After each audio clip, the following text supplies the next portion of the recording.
तस्स भगवतो अरहतो सम्मा सम्बुद्धस्स। नेपाल बौद्ध परियति शिक्षाद्वारा सञ्चालित परियति यो कोभिडको दोस्रो वर्ष अर्थात् कक्षा 9 को अभिधर्म क्लासमा सहभागी सबैहरूलाई स्वागत छ। यो क्लासमा सबैजना सुखी निरोगी हुन्। अनि अस्ति हामीले यो अभिधर्ममा विधि मुक्त काण्ड पनि सुरु गरिसक्यौं, जसमा हामीले विधि मुक्त काण्डलाई जुन 4 भागमा विभाजन गरेर देखाइएको छ। एउटा भूमिको हिसाबले यसमा 4 प्रकारको भूमि है, काम भूमिलाई चाहिँ 2 भागमा विभाजन गरेको छ। अपाय भूमि, काम सुगति भूमि, रूपावचर भूमि, अरूपावचर भूमि भनेर 4 प्रकारमा विभाजन गरेर देखाएको छ। त्यस्तै 4 प्रकारको प्रतिसन्धि, 4 वटा भूमि जस्तै प्रतिसन्धि पनि 4 भागमा विभाजन गरेर देखाएको छ। अपाय प्रतिसन्धि भनेर अपाय भूमिमा हुने प्रतिसन्धि, त्यसपछि काम सुगति प्रतिसन्धि भनेर मनुष्य लोक र देवलोकमा हुने प्रतिसन्धि, अनि रूपावचर प्रतिसन्धि, अरूपावचर प्रतिसन्धि भनेर 4 प्रकारको प्रतिसन्धि देखाइएको छ। हामीले त्यो 4 प्रकारको प्रतिसन्धिसम्म अध्ययन गरिसक्यौं। अनि अब यो 4 प्रकारको प्रतिसन्धिमा हामीले यो 4 अपाय भूमि, काम सुगति भूमि, जम्मा कामावचर भूमि 11 वटा, त्यसलाई चाहिँ 2 प्रकारमा अपाय भूमि 4 वटा र काम सुगति भूमि 7 वटा गरेर कामावचर भूमि 11 वटा भनेर जुन विभाजन गरेर देखाएको छ, त्यो भूमिमा प्रतिसन्धि लिने प्राणीहरूको आयु चाहिँ कति हुन्छ त भन्ने कुरालाई पनि यहाँ विधि मुक्त काण्डमा देखाइराखेको छ। अब अपाय भूमिमा नर्क, प्रेत, त्रियक, असुर, काय भनेर 4 वटा भूमि छ। यो 4 वटा भूमिमा प्रतिसन्धि लिइराखेका प्राणीहरूको आयु कति हुन्छ त। त्यस्तै मनुष्य लोकमा हामी मान्छेहरू है, मनुष्य लोकमा भएका हामी मान्छेहरूको आयु कति हुन्छ। त्यस्तै देवलोक 6 वटा छ। चातुर महाराजिका, तावटिङसा, यामा, तुसिता, निमानरती, परनिमिता, वसवती भनेर जुन 6 वटा देवलोक छ, त्यो देवलोकमा जन्मेका देवताहरूको आयु कति हुन्छ, यो कुरालाई यहाँ कामपुड्कलको आयु भनेर यसरी देखाइराखेको छ। अनि यसमा चाहिँ के छ भन्दाखेरि तेसं चतुर्णां अपायानां मनुष्यानां विनिपातिकासुराणां च आयु प्रमाण गणनाय नियमो नथि है। जुन त्यो 10 वटा प्रतिसन्धिले युक्त व्यक्तिहरू, 10 वटा प्रतिसन्धि, अपाय प्रतिसन्धि एउटा उपेक्षा सहगत सन्तिरण चित्त जुन अकुशल विपाकको हुन्छ। त्यस्तै अर्को चाहिँ काम सुगतिमा कुशल विपाकको उपेक्षा सहगत सन्तिरण चित्तले प्रतिसन्धि लिने प्राणीहरू छ। त्यस्तै महाविपाक चित्त 8 वटाले प्रतिसन्धि लिने प्राणीहरू छन्। ती प्राणीहरूको आयु चाहिँ यति वर्ष नै उनीहरूको आयु हुन्छ भनेर निश्चित रूपमा चाहिँ तोकेर भन्न सकिँदैन रे। उनीहरूको आयु सधैँ यति नै हुन्छ, 100 वर्ष नै हुन्छ, अथवा 200 वर्ष नै सधैँ 200 वर्षमै गइराखेको हुन्छ भनेर त्यसरी चाहिँ निश्चित रूपमा गणना गर्न सकिँदैन रे। यो आयु प्रमाण गिन्ती गर्नेमा स्थिरता छैन है। त्यो निश्चित रूपमा यति नै हुन्छ भनेर तोकेर भन्न सकिँदैन। कहिलेकाहीँ आयु लामो बढ्दै बढ्दै गएर हजारौं वर्षसम्म पुगेको पनि हुन सक्छ। कहिलेकाहीँ चाहिँ एकदमै त्यो आयु घट्दै घट्दै घट्दै गरेर 10 वर्षसम्म पनि घट्ने हुन्छ। मान्छेहरूको आयु घट्दै गएर चाहिँ 10 वर्षसम्म पुग्ने अवस्थामा पनि आउन सक्छ। अहिले गौतम तथागत यो जुन बुद्ध हुनु भएको समय छ, अहिलेको यो गौतम तथागतको बुद्ध शासन अहिले विद्यमान छ। यो समयमा चाहिँ मान्छेहरूको आयु चाहिँ 100 वर्षको हाराहारीमा छ भनेर यसरी भनिराखेको छ है। पहिलाका बुद्धहरूको आयु भए 100 वर्ष भन्दा पनि धेरै छ। कुनै कुनै बुद्धहरूको आयु चाहिँ 20औं हजार वर्षसम्म पनि लामो भइराखेको हुन्छ त्यो अवस्थामा मान्छेहरूको आयु। त्यसकारण यो अपाय दुर्गतिका प्राणीहरूको आयु पनि यति नै हुन्छ भनेर ठेगाना छैन। किनभने अपाय दुर्गतिमा प्राणीहरू चाहिँ त्यहाँ जन्मने भनेको चाहिँ के को कारणले हुन्छ त भन्दाखेरि उनीहरूको जुन अकुशल कर्म छ, त्यो अकुशल कर्मको विपाक हैन अकुशल कर्मको विपाकले चाहिँ त्यहाँ जन्म लिइराख्ने हुनाले उनीहरूको अकुशल कर्म कतिको बलियो छ दुर्बल छ अकुशल कर्म त अकुशल कर्म नै हो त्यो अकुशल कर्म गर्ने अवस्थामा उनीहरूको चेतना कति बलियो छ कति दुर्बल छ त्यो अनुसार पनि अनि त्यो कर्म चाहिँ कति डरलाग्दो छ अथवा त्यो सामान्य खालको मात्रै अकुशल कर्म छ कि त्यो अनुसार चाहिँ भर पर्ने भएको हुनाले यिनीहरूको आयु पनि यति नै हुन्छ भनेर चाहिँ ठुकुवा गरेर भन्न सकिँदैन है बढी पनि हुन सक्छ घटिराखेको पनि हुन सक्छ त्यसकारण यो अपाय पुट्कलहरू भयो मनुष्यहरू भयो विनिपाटीका असुराहरू भयो यिनीहरूको आयु प्रमाण चाहिँ गिन्ती गर्नेमा स्थिरता छैन भनेर चाहिँ भनिराखेको निश्चित रूपमा यति नै छ भनेर भन्न सकिँदैन रे अनि अब यो त्यसपछि चाहिँ देवलोकको कुरा आउँछ देवलोक 6 वटा छ त्यसमा चातु महाराजिकानं पन देवानं दिव्यानि पञ्चवर्ष शतानि आयुपमानं मनुष्य गणनाय 90 वर्ष शत सहस्र प्रमाणं होति अब देवलोकमा 6 वटा देवलोक छ 6 वटा देवलोकमा जन्म लिएका देवताहरूको आयु चाहिँ त्यस्तो अनिश्चितता छैन त्यसमा चाहिँ स्थिरता छ निश्चित रूपमा यो देवलोकमा यति आयु बाँच्छ भनेर आयु हुन्छ भनेर ठोकुवा गरेर भन्न सकिन्छ रे अब त्यो 6 वटा देवलोक मध्ये सबभन्दा तल्लो देवलोक भनेको चातुर महाराजीका भूमि त्यो चातुर महाराजीका देवलोकमा त्यहाँ देवताहरूको आयु कति हुन्छ भन्दाखेरि 500 वर्ष हुन्छ रे देवताहरूको आयु हिसाबले 500 वर्ष हामी मान्छेहरूको हिसाबले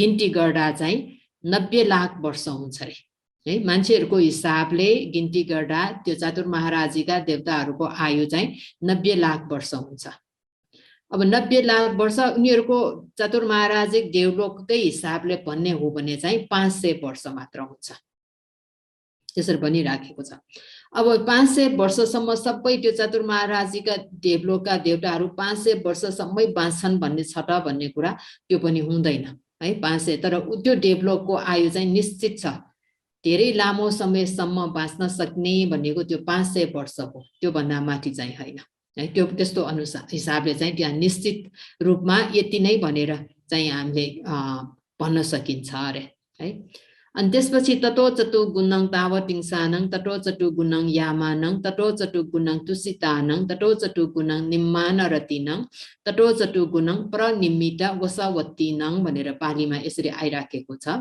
त्यसको अर्थ के भन्दाखेरि चातुर महाराजीका देवताहरूको आयु प्रमाण भन्दा 4 गुणा त्रयतिंश भूमिमा उत्पन्न हुने देवताहरूको आयु प्रमाण हुने हुन्छ त्यो त्रयतिंश देवताहरूको आयु प्रमाण भन्दा 4 गुणा यामा भूमिमा उत्पन्न हुने देवताहरूको आयु प्रमाण हुने हुन्छ अनि त्यो यामा देवताहरूको आयु प्रमाण भन्दा 4 गुणा तुसिता भूमिमा उत्पन्न हुने देवताहरूको आयु प्रमाण हुने हुन्छ त्यो तुसिता देवताहरूको आयु यो वायु हैन है आयु प्रमाण भन्दा 4 गुणा निर्माण रति भूमिमा उत्पन्न हुने देवताहरूको आयु प्रमाण हुने हुन्छ त्यो निर्माण रति देवताहरूको आयु प्रमाण भन्दा 4 गुणा परनिर्मित वसवटी भूमिमा उत्पन्न हुने देवताहरूको आयु प्रमाण हुने हुन्छ भनेर यसरी भनिराखेको छ अब यो कति आयु हुन्छ भन्ने कुरा हामीले यहाँ हिसाब गर्नुपर्ने हुन्छ है चातुर महाराजीका देवताहरूको आयु उनीहरूको त्यो देवलोकको हिसाबले 500 वर्ष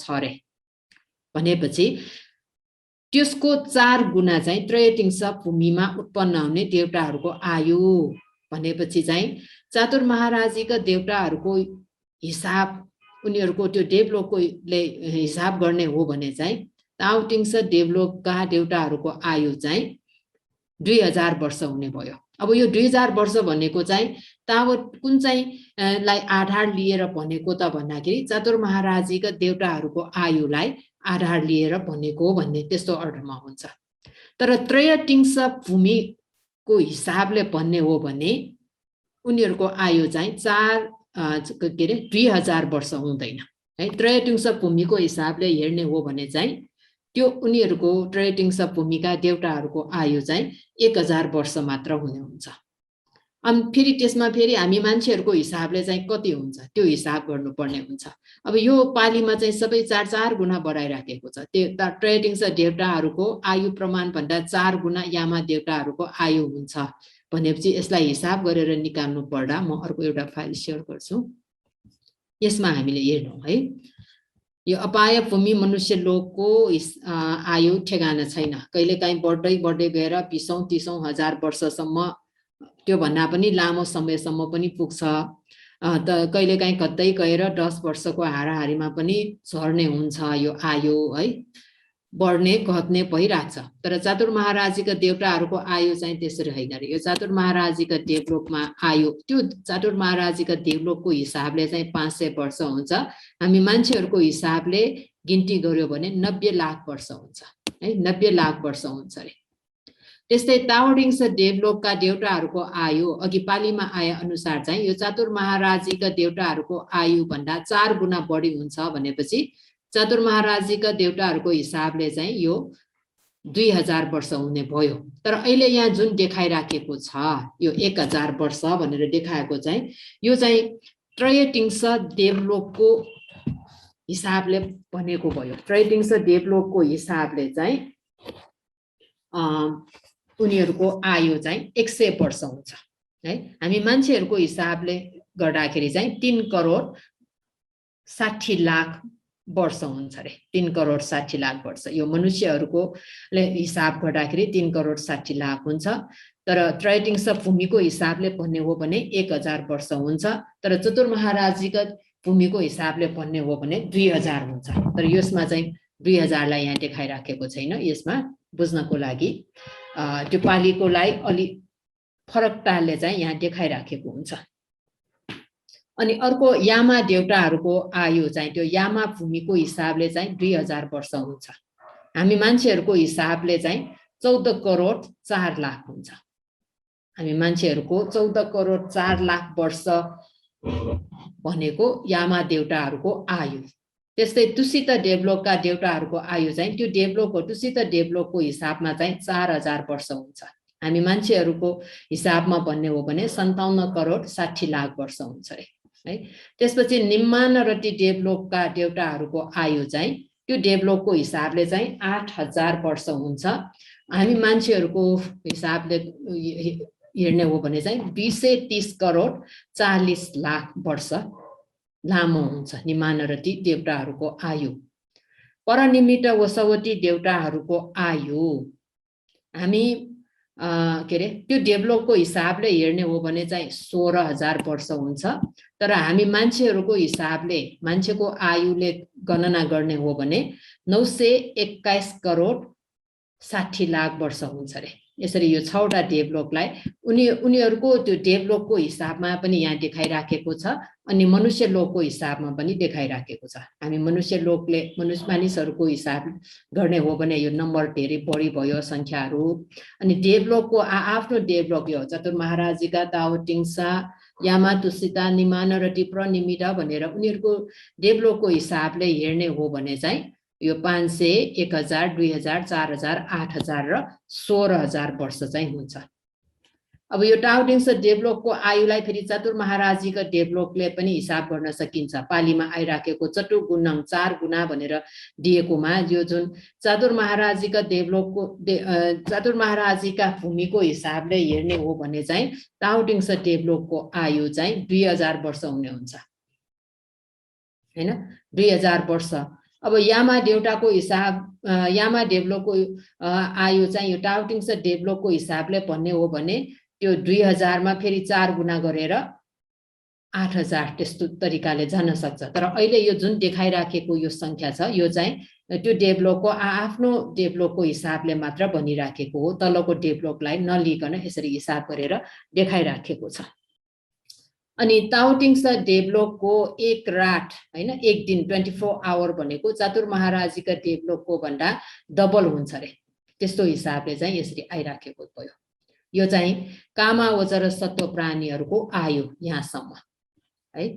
अब त्यसपछि चाहिँ हामीले अब के हेर्नु पर्यो भन्दाखेरि यो रूपावचर भूमिमा हेर्नु पर्यो। रूपावचर भूमिमा पनि रूपावचर प्रतिसन्धि भनेर हुन्छ। रूपावचर प्रतिसन्धि भनेको यो 5 वटा चित्तले त्यहाँ प्रतिसन्धि लिइराखेकोलाई भनेको भयो।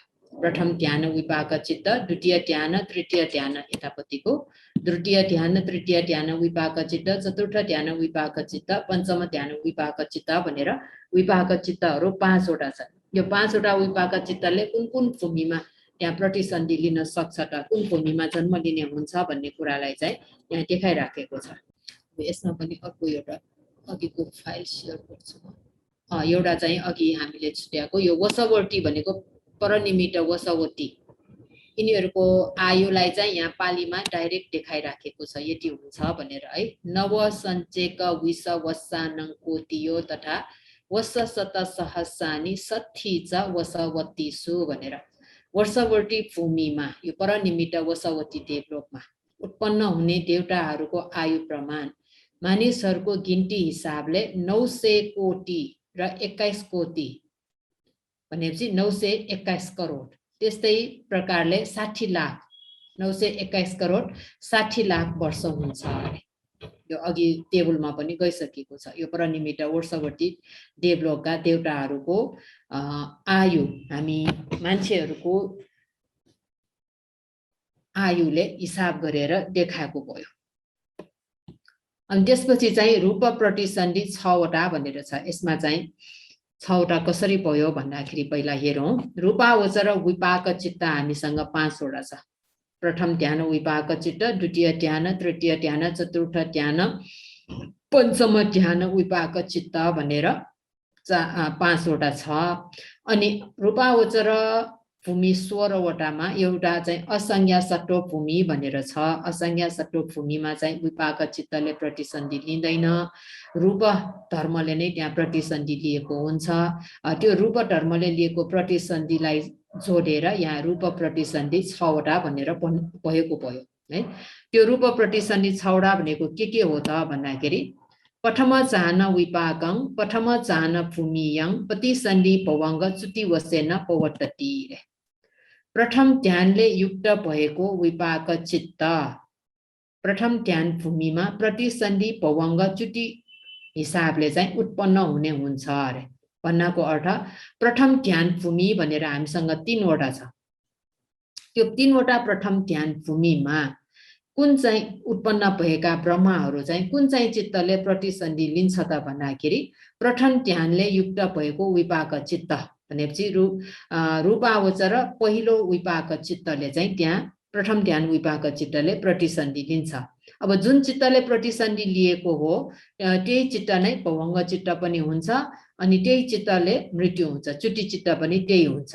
भनेपछि यो प्रथम ध्यान विपाक चित्तले प्रतिसन्धिको पनि काम गरिराखेको हुन्छ, भवंगको पनि काम गरिराखेको हुन्छ, अनि चाहिँ च्युतिको पनि काम गरिराखेको हुन्छ। अनि त्यसपछि चाहिँ द्वितीय ध्यान भूमिमा, द्वितीय ध्यान भूमि पनि 3 वटा छ। त्यो 3 वटा द्वितीय ध्यान भूमिमा प्रतिसन्धि लिने ब्रह्माहरू, ती ब्रह्माहरू चाहिँ कुन कुन चित्तले प्रतिसन्धि लिन सक्छ त भन्दाखेरि द्वितीय ध्यान विपाक चित्त र तृतीय ध्यान विपाक चित्त। त्यो द्वितीय ध्यान र तृतीय ध्यान विपाक चित्त दुईटाले चाहिँ द्वितीय ध्यान भूमि 3 वटामा प्रतिसन्धि लिने हुन्छ। जन्म ब्रह्माहरू द्वितीय ध्यान भूमिमा उत्पन्न हुने ब्रह्माहरू कुन चाहिँ चित्तले प्रतिसन्धि त्यहाँ लिन्छन् त भन्दाखेरि कोही द्वितीय ध्यान विपाक चित्तले, कोही चाहिँ तृतीय ध्यान विपाक चित्तले प्रतिसन्धि लिने हुन्छ भनेर यसरी आइराखेको छ। अनि त्यसपछि तृतीय ध्यान भूमि भनेर छ 3 वटा। त्यो तृतीय ध्यान भूमिमा पनि भूमिमा प्रतिसन्धि लिने ब्रह्माहरू चाहिँ कुन चाहिँ चित्तले प्रतिसन्धि लिन्छ भन्दाखेरि चतुर्थ ध्यान विपाक चित्त अरे। चतुर्थ ध्यानले युक्त भएको विपाक चित्तले तृतीय ध्यान भूमिमा प्रतिसन्धि लिने हुन्छ अरे है। यो यहाँबाट चाहिँ प्रथम ध्यान विपाक चित्त एउटा भयो, द्वितीय ध्यान विपाक एउटा, तृतीय ध्यान विपाक एउटा, चतुर्थ ध्यान विपाक एउटा भनेपछि 4 वटा भयो। यो 4 वटा चित्त 4 वटा प्रतिसन्धि गइसक्यो। अब अर्को चाहिँ पञ्चम ध्यान विपाक चित्त। पञ्चम ध्यान विपाक चित्तले चाहिँ कुन चाहिँ भूमिमा प्रतिसन्धि लिन्छ भन्दाखेरि चतुर्थ ध्यान भूमिमा प्रतिसन्धि लिन्छ। चतुर्थ ध्यान भूमिमा प्रतिसन्धि लिने व्यक्तिहरू सबै पञ्चम ध्यान विपाक चित्तले प्रतिसन्धि लिएको हुन्छ अरे। अब चित्तले प्रतिसन्धि लिने भएपछि चाहिँ यसमा असंज्ञा सट्टो भूमि पर्दैन भनेर हामीले चाहिँ बुझ्नुपर्ने हुन्छ। त्यसकारण यो 5 वटा चाहिँ रूप प्रतिसन्धि नाम प्रतिसन्धि भयो यो रूपावचर भूमिको नाम प्रतिसन्धि। अनि अर्को एउटा चाहिँ असंज्ञ सत्तानंपन रूपमेव प्रतिसन्धि होती रे। असंज्ञ सत्व भूमिमा प्रतिसन्धि लिने जुन ब्रह्माहरू छ संज्ञा नै छैन। संज्ञा छैन भनेको नाम धर्म के पनि छैन। अब नाम धर्म के पनि नभएको त्यो भूमिमा प्रतिसन्धि चाहिँ विपाक चित्तले लिन सक्दैन। रूपमेव प्रतिसन्धि होती रे। असंज्ञ सत्व पुद्गलहरू त्यो असंज्ञ सत्व भूमिमा चाहिँ जीवित छक्क र जीवित नवक कलाप रूपले चाहिँ प्रतिसन्धि लिन्छ भने यो चाहिँ हामीले रूपकाण्डमा गएपछि स्पष्ट बुझ्नेछौँ। यहाँ रूप धर्मले नै मात्रै प्रतिसन्धि लिएको हुन्छ। त्यसकारण त्यहाँ उत्पन्न हुने ब्रह्माहरू ब्रह्मा त ब्रह्मा नै हो, तर उनीहरूमा कुनै सेन्स छैन, नाम धर्म कुनै छैन, खालि स्ट्याच्यु जस्तै मात्रै भइराखेको हुन्छ। तर स्ट्याच्यु जस्तो अहिले हाम्रो अगाडि भएको स्ट्याच्यु जस्तो निर्जीव चाहिँ होइन, जीव नभएको स्ट्याच्यु चाहिँ होइन है, जीव भएको स्ट्याच्यु जस्तै हुन्छ। त्यहाँ जीव भएको प्राणी रूप जीवित धर्म उनीहरूसँग छ। हाम्रो अगाडि अहिले भएको यो स्ट्याच्युहरू भनेको त्यसमा चाहिँ रूप जीवित धर्म छैन, त्यसकारण उनीहरू निर्जीव भयो। तर असंज्ञ सत्व भूमिमा चाहिँ त्यस्तो रूप जीवित धर्म छ भनेपछि उनीहरूमा पनि प्राण छ। अनि प्रतिसन्धि लिइसकेपछि जुन पाँचुन्जेल अब त्यो असंज्ञ सत्व भूमिमा पनि यो आयु हुन्छ यति लामो छ भनेर त्यो आयु हुन्जेल पनि त्यही रूप जीवित नवक कलाप रूपहरू नै त्यहाँ आइराखेको हुन्छ। साथसाथै अरू रूपहरू पनि आउँछ। अनि च्युति अवस्थामा त्यहाँबाट च्युत हुने अवस्थामा मृत्यु हुने अवस्थामा पनि त्यही जुन रूपले प्रतिसन्धि लिएको हो त्यो रूप नै नष्ट भएर त्यहाँबाट चाहिँ मृत्यु हुन्छ। यो चाहिँ असंज्ञ सत्व भूमि। अब यो समेतलाई लिएर यो जीवित नवक कलाप रूपले जुन प्रतिसन्धि लिने हो यसलाई रूप प्रतिसन्धि भनेर पनि भनिन्छ। अरूलाई चाहिँ यहाँ माथिकोलाई नाम प्रतिसन्धि भनिन्छ, किनभने विपाक चित्तहरू भनेको नाम धर्म भयो है। नाम रूप धर्म दुईटाको हिसाबले छुट्याउने हो भने यो विपाक चित्तहरू भनेको नाम धर्म भयो। तर असंज्ञ सत्व भूमिमा नाम धर्म भनेको नै केही नभएको हुनाले चाहिँ यिनीहरूको यो चाहिँ रूप धर्मले प्रतिसन्धि लिन्छ भनेपछि यो ब्रह्मलोक 16 वटा रूपावचर ब्रह्मलोक 16 वटामा कतिवटा प्रतिसन्धि हुन्छ त भन्दाखेरि 6 वटा प्रतिसन्धि हुने भयो। अनि उनीहरूको आयु पनि छ है। आयुमा पनि तेसु ब्रह्म पारिसज्जानं देवानं कप्पस्स ततियो भागो आयुपमानं ब्रह्म पुरोहितानं उपट्टकप्पो महाब्रह्मानं एको कप्पो भनेपछि यो आयुको हिसाबले चाहिँ यो प्रथम ध्यान भूमि द्वितीय ध्यान भूमि भनेर चाहिँ एउटा समूहगत रूपमा चाहिँ यहाँ आउँदैन। त्यो ब्रह्मलोक सबभन्दा तल्लो ब्रह्मलोक भनेको ब्रह्म पारिसज्जा भूमि हैन। त्यो ब्रह्म पारिसज्जा भूमि भनेको सबैभन्दा ब्रह्मलोकमा सबैभन्दा तल्लो ब्रह्मलोक भयो। त्यो ब्रह्मलोकमा उत्पन्न हुने ब्रह्माहरूको आयु कति हुन्छ त भन्दाखेरि असंख्य कल्पको 3 खण्डको 1 खण्ड हुने हुन्छ अरे। अनि त्यसपछि ब्रह्म पुरोहिता भन्ने दोस्रो ब्रह्मलोकमा उत्पन्न हुने ब्रह्माहरूको आयु भनेको असंख्य कल्पको आदि हुन्छ। अनि ब्रह्म पुरोहिता पछि महाब्रह्मा हैन, महाब्रह्मा भूमिमा उत्पन्न हुने ब्रह्माहरूको आयु कति हुन्छ भन्दाखेरि 1 असंख्य कल्प हुन्छ भनेर यसरी लिइराखेको छ। अब यो 1 असंख्य कल्पको चाहिँ 4 भागको 3 भागको 1 भाग अथवा 1 असंख्य कल्पको आदि भाग भनेर यसरी जुन यो असंख्य कल्पको हिसाबले भनिराखेको छ। अब असंख्य कल्प भनेको कति हुन्छ त हैन भन्दाखेरि नै यहाँ असंख्य भनेर आइसक्यो। असंख्य भनेको अब कति हुन्छ त भन्ने हिसाबमा चाहिँ कल्प भन्ने शब्दहरू यहाँ आइराखेको छ। यो कल्प भनेको के हो त भन्दाखेरि एउटा चाहिँ समयावधिलाई जनाएको भयो है। अवधि समयको अवधि समयावधिलाई यहाँ जनाइराखेको छ। अनि त्यस्तो कल्प भनेको चाहिँ विभिन्न प्रकारको छ। एउटा आयु कल्प भनेर हुन्छ है, समय अनुसार चाहिँ निर्धारण गरिराखेको आयु। अहिले भए हामी मान्छेहरूको आयु चाहिँ 100 वर्षको हाराहारी तर औसत आयु लियो भनेर अर्कै हुन्छ है। त्यस्तो प्रकारले लिइराखेको आयु कल्प भनेर छ। अनि चाहिँ अन्तरकल्प भन्ने पनि छ अर्को है। आयु कल्प छ, अन्तरकल्प भन्नेको छ। अन्तरकल्प भनेको के हो भन्दाखेरि यो आयु हामी मान्छेहरूको आयु धेरै भन्दा धेरै लामो हुने अवस्थामा असंख्य वर्षसम्म हुन्छ है। मान्छेहरूको आयु यति धेरै लामो हुँदै जान्छ कि असंख्य। अब त्यो असंख्य वर्षबाट बिस्तारै ह्रास हुँदै हुँदै घट्दै घट्दै घट्दै आएर मान्छेको आयु चाहिँ हामी मान्छेहरूको आयु कति वर्षसम्म पुग्न सक्ने हुन्छ भन्दाखेरि 10 वर्षसम्म पुग्ने हुन्छ रे है। 10 वर्षमा त त्यो उसको आयु सकिन्छ। त्यसपछि त्यो 10 वर्षबाट फेरि यस्तै नै बढ्दै बढ्दै फेरि जान सक्छ। बढ्दै बढ्दै बढ्दै गएर कहाँसम्म कतिसम्म पुग्छ भन्दाखेरि असंख्य कल्पसम्म पनि पुग्ने हुन्छ अरे। यसरी घट्दै जाने र बढ्दै जाने जुन एक जोडा छ त्यो जोडालाई चाहिँ अन्तरकल्प भनेर भनिन्छ है। अनि त्यस्तो अन्तरकल्प चाहिँ 64 वटाको समूहलाई एक असंख्य कल्प भनेर भनिन्छ अरे। त्यस्तो अन्तरकल्पको 64 वटाको एउटा समूहलाई चाहिँ एक असंख्य कल्प भनेर भनिन्छ।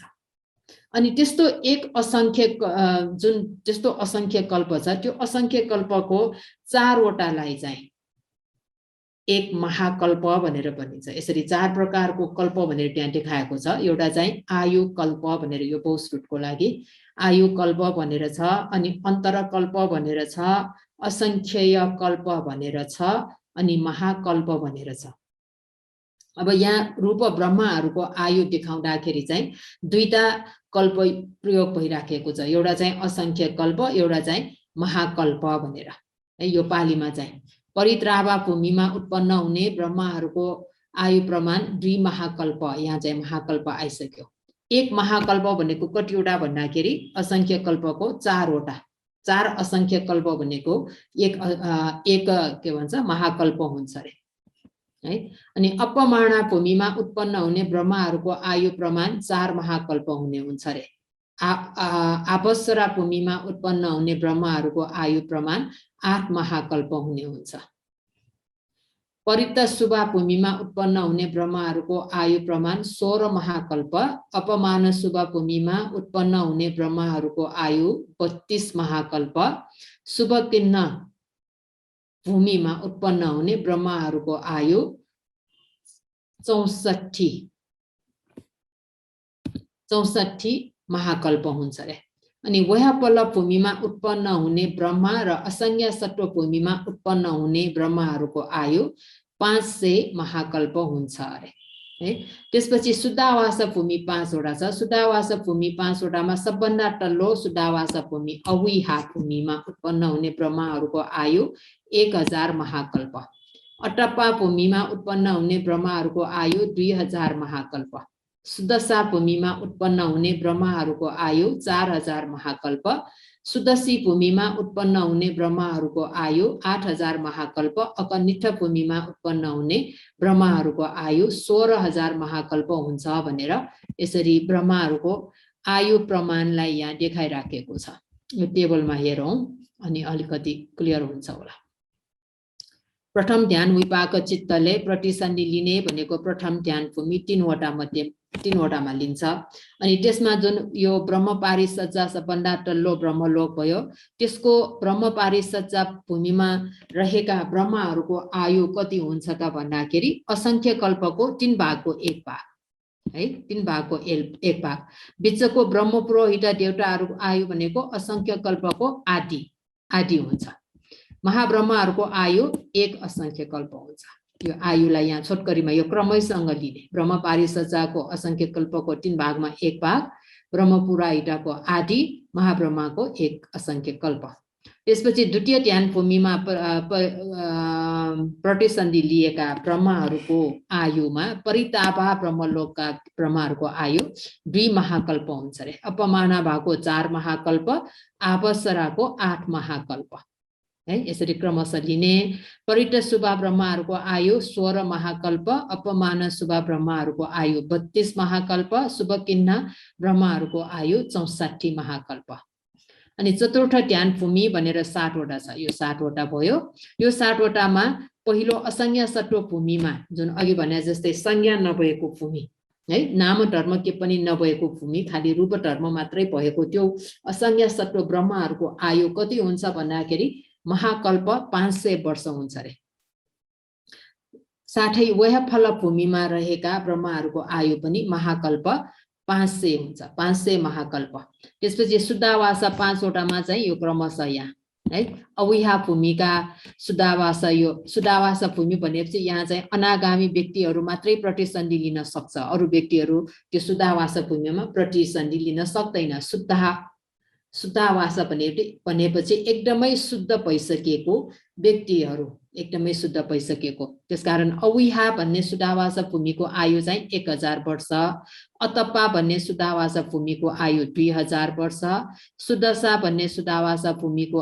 आयु 4000 शुद्धसीको 8000 अकनिटको 16000 दुई गुना दुईले मल्टिप्लाई गर्दै बढ्दै गएको छ है यो चाहिँ के भयो त रूपावचर भूमिमा 16 वटा छ रूपावचर 16 भूमिमा प्रतिसन्धि लिएका ब्रह्महरुको आयुलाई यसरी देखाएको छ अनि अर्को प्रतिसन्धि भनेको चाहिँ अरूपावचर प्रतिसन्धि भनिन्छ यो 4 वटा अरूपावचर प्रतिसन्धि भनेर हामीसँग अरूपावचर विपाक चित्त 4 वटा छ त्यो 4 वटाले चाहिँ अरूपावचर भूमि 4 वटामा प्रतिसन्धि लिइराखेको हुन्छ अब अरूपावचर विपाक चित्त 4 वटा मध्येमा पहिलो आकाशानञ्चायतन विपाक चित्तले कुन चाहिँ भूमिमा प्रतिसन्धि लिन्छ भन्दाखेरि आकाशानञ्चायतन भूमिमा प्रतिसन्धि लिन्छ विज्ञानञ्चायतन विपाक चित्तले विज्ञानञ्चायतन भूमिमा प्रतिसन्धि लिन्छ आकिञ्च न्यायतन विपाक चित्तले आकिञ्च न्यायतन भूमिमा प्रतिसन्धि लिन्छ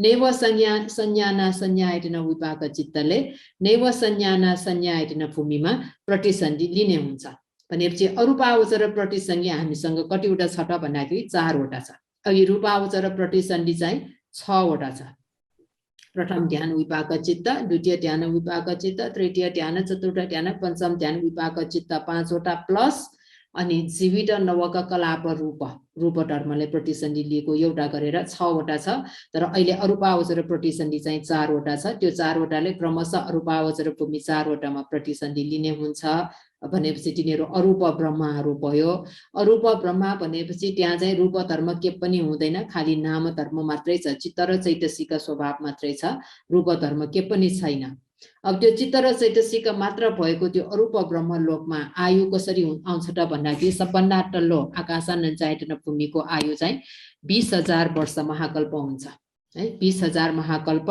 विज्ञानञ्चायतन भूमिको आयु 40000 आकिञ्च न्यायतन भूमिको आयु 60000 महाकल्प नैव संज्ञाना संज्ञायतन भूमिको आयु चाहिँ 84000 महाकल्प चाहिँ यो आयु देखाइराखेको भयो यो अरूप ब्रह्मलोकको आयु धेरै लामो छ यो 84000 महाकल्प भनेपछि यो लोकमा त कति जना बुद्धहरु उत्पन्न भएर त्यो बुद्धको चाहिँ जुन आफ्नो समय छ शासन छ त्यो शासन लोप भएर गइसकेको हुन्छ फेरि अर्को नयाँ कति हजार वर्षपछि फेरि अर्को नयाँ बुद्ध उत्पन्न हुन्छ उहाँ बुद्धको पनि आयु सकिएर यो बुद्ध शासन लोप भएर शून्य अवस्थामा पुगिराखेको समय हुन्छ यसरी धेरै बुद्धहरु उत्पन्न भएर लोप भइसकेपछि पनि यो नैव संज्ञाना संज्ञायतन भूमिमा जन्म लिइराखेका ब्रह्महरुको आयु सकिँदैन र त्यस्तो प्रकारले बनिराखेको छ है यो चाहिँ प्रतिसन्धि भयो अनि त्यसपछि चाहिँ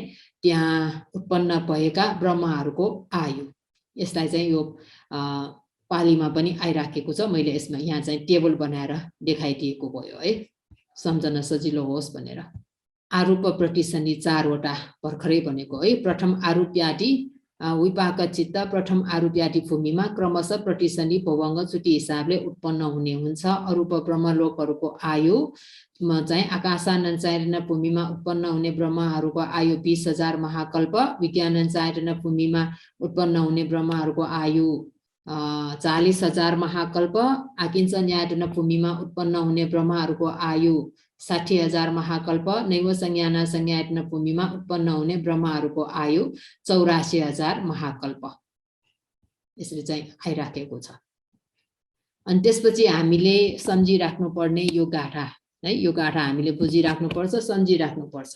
पटिसन्धि पवङ्कञ्च तथा च वन मानसं एकमेव तथैवेक विषयञ्चेक जातीयं इदमेट्ठ पटिसन्धि चटुक्कं। हामीले 4 प्रकारको प्रतिसन्धि, अपाय प्रतिसन्धि, कामसुगति प्रतिसन्धि, रूपावचर प्रतिसन्धि, अरूपावचर प्रतिसन्धि भनेर 4 प्रकारको प्रतिसन्धि पढ्यौं। त्यसमा चाहिँ प्रतिसन्धि भनेर पढ्यौं, तर पवङ्ग चुटी भनेर पनि आइराखेको छ। एक जन्ममा रे, एउटा जन्ममा जुन चित्तले प्रतिसन्धि लिएको छ त्यही चित्तले पवङ्गको काम गर्छ भाँचुन्जेल अवस्थामा है। अहिले हामी निदाउँछौँ, मस्त निद्रामा हामी हुने बेलामा पनि हामीमा चित्त उत्पन्न भइराखेको छ। त्यो अवस्थामा कुन चाहिँ चित्त उत्पन्न भइराखेको छ, सपना के पनि देखेको छैन, हामीले मस्त निद्रामा निदाइराखेको अवस्थामा कुन चाहिँ चित्त उत्पन्न भइराखेको छ भनेपछि जुन चित्तले हामीले प्रतिसन्धि लिएका छौँ त्यही चित्त उत्पन्न भइराखेको छ निरन्तर पवङ्गको रूपमा। भव जन्मको एउटा अङ्ग, भव जन्मलाई चाहिँ निरन्तरता दिनको लागि सहयोग गरिराखेको एउटा अङ्ग पवङ्ग भनेको। त्यो पवङ्ग चित्तले नै निरन्तर काम हाम्रो जीवनलाई अगाडि बढाइराखेको छ। हामी जागृत अवस्थामा छैनौं अथवा विधि चित्तहरू उत्पन्न भइराखेको अवस्था छैन भने हामीमा पवङ्ग चित्तहरू मात्रै उत्पन्न भइराखेको छ। अहिले म बोलिराखेको समयमा पनि बीचबीचमा पवङ्ग चित्तहरू धेरै उत्पन्न भएर गइसक्यो, विनाश भएर गइसक्यो। तपाईहरुले मेरो आवाजलाई सुनिराख्नु भएको छ। मेरो आवाजलाई जुन सुनिराखेको अवस्थामा पनि यो विधि चित्तहरू, स्रोतद्वारा विधि चित्तहरू उत्पन्न भइराखेको छ। त्यसको बीचबीचमा के आइराखेको छ त भन्दाखेरि पवङ्ग चित्तहरू आइराखेको छ। भनेपछि त्यो पवङ्ग चित्त भनेको कुन चाहिँ चित्त हो त भन्दाखेरि जुन चित्तले प्रतिसन्धि लिएको छ त्यो नै पवङ्ग चित्त भनेपछि हामी मान्छेहरूको हिसाबमा भए, सामान्य मान्छेहरूको हिसाबमा भए महाविपाक चित्त 8 वटा मध्येमा एउटा चित्त हुन्छ हैन। जुन चित्तले प्रतिसन्धि लिएको छ भनेपछि महाविपाक चित्त 8 वटा मध्येमा एउटाले प्रतिसन्धि लिएको छ भने त्यही चित्तले पवङ्ग पर्ने काम गर्छ। तर त्यही चित्त चाहिँ विनाश नभइकन निरन्तर उत्पन्न भइराखेको भन्ने त्यो अर्थमा चाहिँ हैन। उत्पत्ति विनाशको क्रम त त्यहाँ गइराखेकै छ हैन। उत्पत्ति हुन्छ, विनाश हुन्छ, उत्पत्ति हुन्छ, विनाश हुन्छ, त्यो क्रममा त गइराखेको छ, तर समान हुन्छ मात्र भन्न खोजेको। अनि यसरी जन्मेर बाँच्दै आयु सकिँदाखेरि मृत्यु हुन्छ। मृत्यु हुने बेलामा च्युति चित्त भनेर उत्पन्न हुन्छ। यो हाम्रो जीवनको अन्तिम चित्त, हाम्रो जीवनको पहिलो चित्त भनेको प्रतिसन्धि चित्तबाट सुरु हुन्छ। अनि कहाँ गएर यो जीवन अन्त्य हुन्छ त? यो वर्तमान जीवन अन्त्य हुन्छ त भन्दाखेरि च्युति चित्तमा अन्त्य हुन्छ। अनि त्यो च्युति चित्त भनेको कुन चाहिँ चित्त त भन्दाखेरि जुन चित्तले प्रतिसन्धि लिएको छ त्यही चित्तले चाहिँ हामी मृत्यु हुने हुन्छौँ।